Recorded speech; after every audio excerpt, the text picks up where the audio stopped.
आनंद भुवनाची नामयोगिनी श्री रामतनु माता.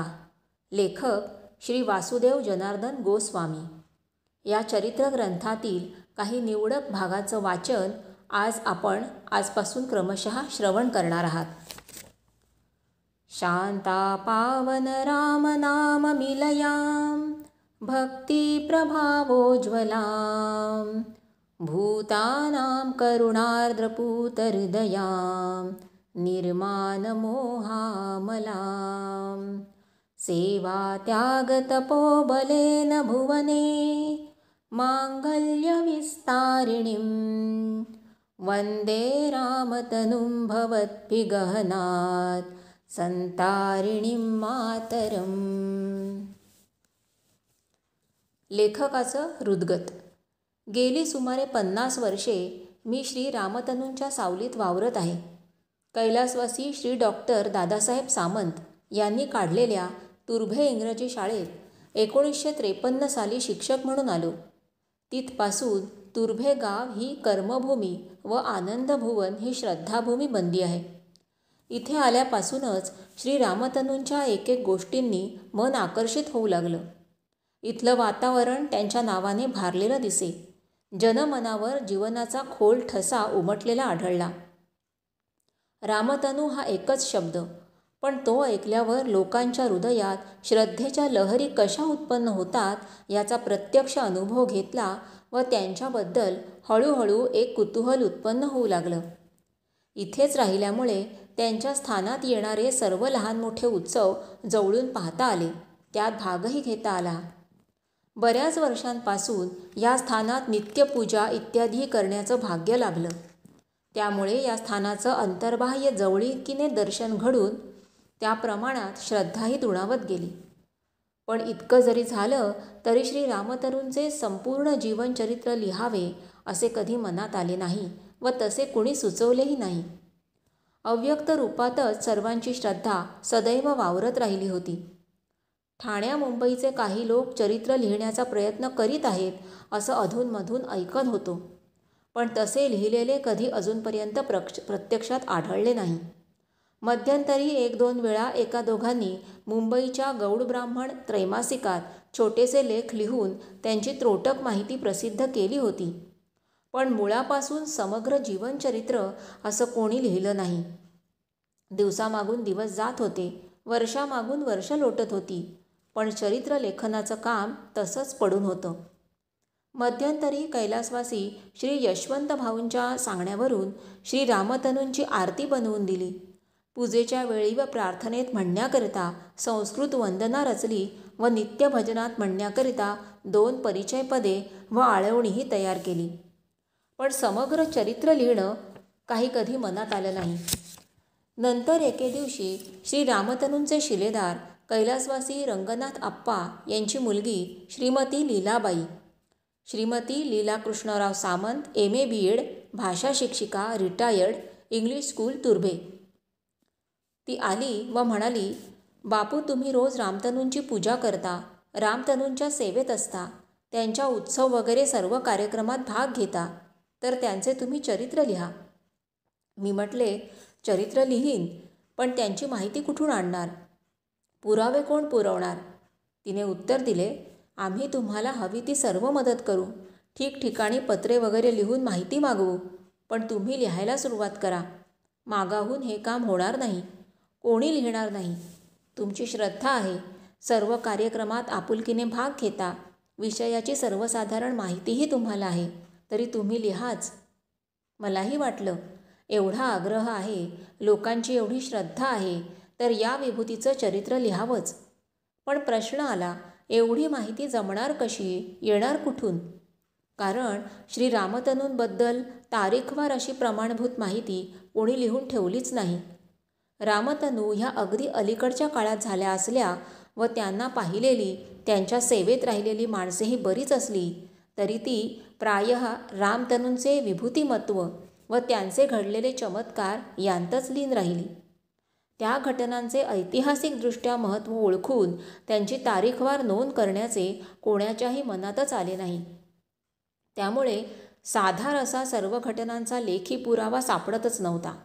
अनेकांच्या अनेक कल्पना, त्याही प्रत्येकाने आपल्या समजुतीप्रमाणे किंवा ऐकलेल्या माहितीप्रमाणे बनवलेल्या. त्यांचा परस्परांशी मेळ किंवा सुसंगतीही बसत नव्हती. मुळात त्या या दैवी मार्गाकडे कशा वळल्या याबद्दलची अनेकांची अनेक मतं. त्यांच्या अंगात कफनी व डोक्याला फडका हा वेश पाहून कित्येकांनी त्या साईबाबांचा अवतार असाव्यात अशी कल्पना करून घेतली होती.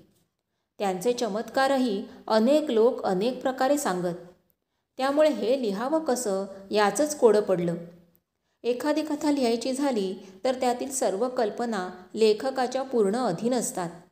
पण चरित्र लिहायचं म्हणजे त्यातील प्रत्येक गोष्टीला पुरावा असावा लागतो, सत्याचं पाठबळ असावं लागतं. कारण तो घडलेला इतिहास असतो व लोकांची श्रद्धा त्याबद्दल जागरूक असते. पण लीलाबाईंनी आग्रहच धरला, सध्या जमेल तसं लिहा, मागाहून सुधारता येईल, माहिती मागवता येईल, पण लिहायला सुरुवात करा, एकदा राहिलं की राहून जाईल, असं ती सारखी सांगत राही. त्यामुळे शेवटी मीही ठरवलं, असेल त्या माहितीवर आता लिहायला घ्यायचंच, मागाहून येईल त्या माहितीची त्यात भर घालीत जाऊ. त्याप्रमाणे सगळीकडे संबंधितांना पत्र वगैरे पाठवायला सर्वांना सांगितलं व दिनांक 10 जून 1979 रोजी हे चरित्र लिहायला घेतलं. त्या दिवशी वटपौर्णिमा होती. एक भाग्य. सुदैवाने श्री रामतनू चरित्राचे बरेचसे दुवे दाखवणारा एक फार मोठा आधार त्यावेळी अस्तित्वात होता. रामतनू चरित्राच्या सर्व जडणघडणीत भाग घेतलेल्या इतकेच नव्हे तर त्या जडणघडणीला उठाव देऊन तिचे मनोभावे जतन केलेल्या काही जाणत्या व्यक्ती तेव्हा होत्या. त्या म्हणजे कैलासवासी डॉक्टर सीताराम विश्वनाथ उर्फ दादा सामंत, त्यांच्या पत्नी कैलासवासी सौ सरस्वती काकू, त्यांचे धाकटे बंधू कैलासवासी श्री यशवंत विश्वनाथ उर्फ भाऊ सामंत व रामतनूंच्या सेविका कैलासवासी श्रीमती वेणबाई पाटील या होत. श्री दादा सामंतांनी रामतनूंच्या आश्रमाच्या तयारीपासूनच सर्व गोष्टी केल्या. त्यांच्या साधनेतही लागणाऱ्या सर्व गोष्टी पुरवल्या. त्यामुळे त्यांची क्रमवार सर्व जडणघडण त्यांनी पाहिली आहे. आपल्या घराण्याची व महाजन घराण्याचीही बहुतेक परंपरा त्यांच्या आठवणीत आहे. त्यामुळे चरित्राच्या पूर्वपीठिकेचे माझे बरेचसे काम झाले. त्यांनी बहुतेक गोष्टींची तारीखवार माहिती पुरवली.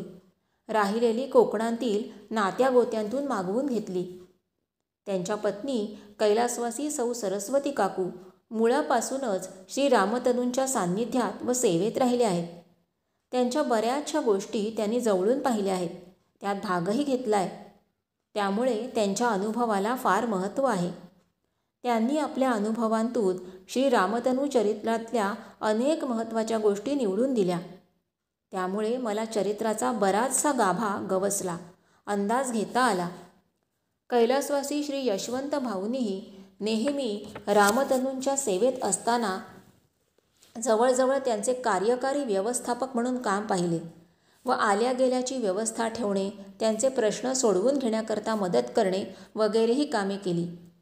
त्यांच्याकडून रामतनू चरित्राचा बराचसा विस्तार मला आकलन करता आला, कल्पना येऊ शकली. श्रीमती मालिनी यशवंत सामंत वय 83 ह्या अजूनही हयात आहेत. त्यांनी देखील श्री रामतनूंची पुष्कळ सेवा मनोभावे केली. कैलासवासी श्रीमती वेणबाई पाटील तर रामतनूंच्या मुख्य सेविका, रात्रंदिवस त्यांच्या सेवेत राहिलेल्या, सर्व गोष्टी त्यांनी डोळ्यांनी पाहिलेल्या. त्यांच्याकरिता रामतनूंनी सर्व काही केले, त्यांना जीवन दिले व देवाकडून शुद्धतेचे प्रशस्तीपत्रकही देवविले. त्यामुळे त्यांच्या सांगण्याला आगळेच महत्त्व येते. त्यांनी मला श्री रामतनूंच्या अंतरंगाची अत्यंत आपुलकीने ओळख करून दिली. या सर्वांचे ऋण मानावे तेवढे थोडेच आहे. बाकीचा राहिलेला भाग श्री रामतनूंच्या जुन्या वह्यांतून व कागदपत्रांतून मिळवला. तो शोधून निवडून देण्याचं अत्यंत किचकट व कठीण कामही कैलासवासी सौ सरस्वती काकूंनी अत्यंत आस्थेवाईकपणे अगत्याने केलं हे नमूद केलं पाहिजे. या उतार वयातही त्यांची ही जिद्द व आस्था मस्तक नमवणारी आहे. सानपाड्याच्या मठस्थानाची व सद्गुरू श्री बाळकृष्ण महाराजांची माहिती सानपाड्याचे प्रमुख नागरिक व मठस्थानचे मुख्य व्यवस्थापक कैलासवासी श्री शंकरराव तुकाराम मढवी यांनी पुरवली. त्याबद्दल त्यांचाही अत्यंत ऋणी आहे. इतके करूनही श्री रामतनूंची आणखीही बरीच माहिती कदाचित ठिकठिकाणी दडलेली असेल. विशेषतः त्यांनी निरनिराळ्या ठिकाणी केलेले चमत्कार, घडवलेल्या गोष्टी लोकांच्या स्मरणात अजूनही अंधुकपणे लुकलुकत असतील. पण त्यांना उजाळा देऊन ते अगत्याने इथे पाठवून देण्याची आस्था अजूनपर्यंत कोणीही दाखवली नाही. त्यामुळे त्या गोष्टी असतील तर त्या तशाच राहून गेल्या आहेत. त्याला इलाज नाही. पण मिळालेल्या सर्व माहितीची छाननी करून प्रामाणिक श्रद्धेला जे पटेल तेच लिहून पुरे केले आहे. राहिलेल्या गोष्टी रामतनूंनीच प्रेरणा देऊन प्रकाशात आणाव्या व माझ्याकडून अथवा दुसऱ्या कोणाकडून लिहून घ्याव्या ही प्रार्थना. अपूर्व चरित्र. या चरित्राची सर्व माहिती गोळा केल्यावर एक गोष्ट प्रकर्षाने जाणवली. ती म्हणजे हे चरित्र खरोखरच अपूर्व, अद्वितीय आहे. दुसऱ्या कोणत्याही संत चरित्राची याच्याशी तुलनाच होऊ शकत नाही. असे चरित्रच दुसरे नाही. दुसऱ्या मोठमोठ्या साधू संतांची अनेक प्रकारची दैदिप्यमान चरित्रे आहेत. जनमानसावर त्यांचा असीम पगडाही आहे. पण या चरित्रात जितकी विविधता, विचित्रता आहे, परस्पर विरोधी गोष्टींनाही सामावून घेण्याची व्यापकता आहे, तितकी इतरत्र कुठेच आढळत नाही. बाकीच्या सर्व चरित्रात एक ठराविक मार्ग आहे, एक ठराविक चाकोरी आहे. इच्छा, आर्तता, साधना व सिद्धी या क्रमाने ती वाढत गेलेली आहेत व त्यांचा सर्वांचा एक एक मार्ग बनत गेलेला आहे. कोण संसार त्यागाच्या मार्गाने जातो, कोण भक्तीच्या, तर कोण ज्ञानयोगाच्या, कोण तपस्येच्या, तर कोण योगमार्गाच्या. प्रत्येकाचे दैवतही विशिष्ट बांधलेले असते. पण इथे तसं काहीच बांधलेलं नाही. कसलीच इच्छा धरलेली नाही, कशाचाही तिटकारा केलेला नाही, देवाचीही भीती नाही, कशाची आर्तता नाही, जग सोडलेलं नाही, नुसत्या भक्तीला वाहून घेतलेलं नाही किंवा मोक्ष इत्यादीकरिता ज्ञानाचीही कायमची कास धरलेली नाही. कुटुंब पोषण चालू आहे, परोपकार घडत आहेत, भक्ती होतच आहे, होमकुंड पेटलेलंच आहे, जपाची माळ फिरतेच आहे, पूजा, उपवास, कठोर व्रतवैकल्ये, मौन दीक्षा, गुप्त जप सारखे चालू आहेत. लाख लाख जपाचे दान सुटतच आहे. रोजचे तप, नामस्मरण, बायकांबरोबर भजन, लोकांचे प्रश्न, रोगांवर औषधोपचार, दुःखितांना मार्गदर्शन इत्यादींमध्येही कधी खंड पडलेला नाही. ज्ञानाची आस आहे, आहे तसा संसाराबद्दल कळवळाही आहे. जीवनाची विरक्ती आहे, तशीच जग आनंदाने फुलवण्याची तळमळही आहे.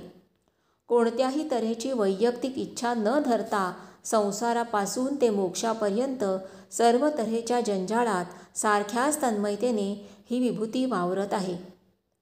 राममंत्र घेतल्यामुळे राम ही मुख्य आराध्य देवता बनली, पण इतर देवतांबद्दलही तितक्याच आपुलकीने आदर. कोणाचा पक्षपात नाही, कोणाचा द्वेष नाही. त्या देवतांबरोबरही तसेच आनंदाने सुखसंवाद.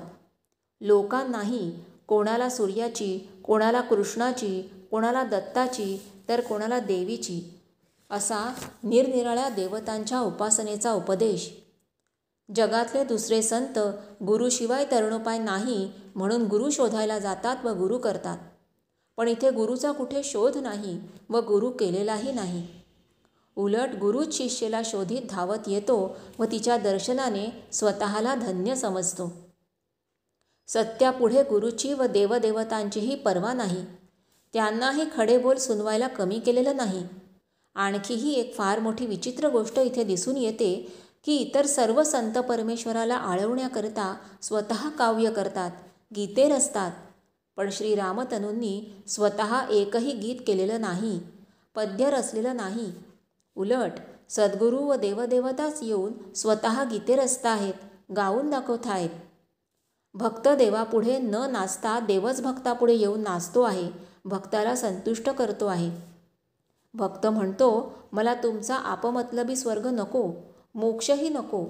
देव म्हणतो, तुला श्रेष्ठ स्थान देणं माझं कर्तव्य आहे, तुझे माझ्यावर ऋण आहेत. रामतनू म्हणतात, तुमचे एकलकोंडे उच्च स्थान हवे कोणाला? आमचा मृत्यूलोकच बरा. मी इतर दुःखी जीवांबरोबर नरकही आनंदाने भोगेन.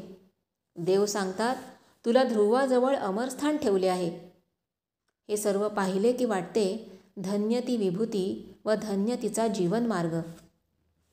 याच दृष्टीने मी हे चरित्र लिहिताना किरकोळ तपशिलाला किंवा चमत्कार इत्यादी बाह्य घटनांना विशेष महत्त्व न देता श्रीरामतनूंनी केलेल्या साधनेला, त्यातून बनलेल्या त्यांच्या योग्यतेला व विचारांना प्राधान्य दिलं आहे. कारण माझ्या दृष्टीने तेच महत्त्वाचं आहे व समाजाला मार्गदर्शन करणारं आहे. चमत्कार हे घडतात व विलीन होतात, पण सत्पुरुषांचे विचार अमर ठेवा असतात, जगाला सामर्थ्य देत राहतात.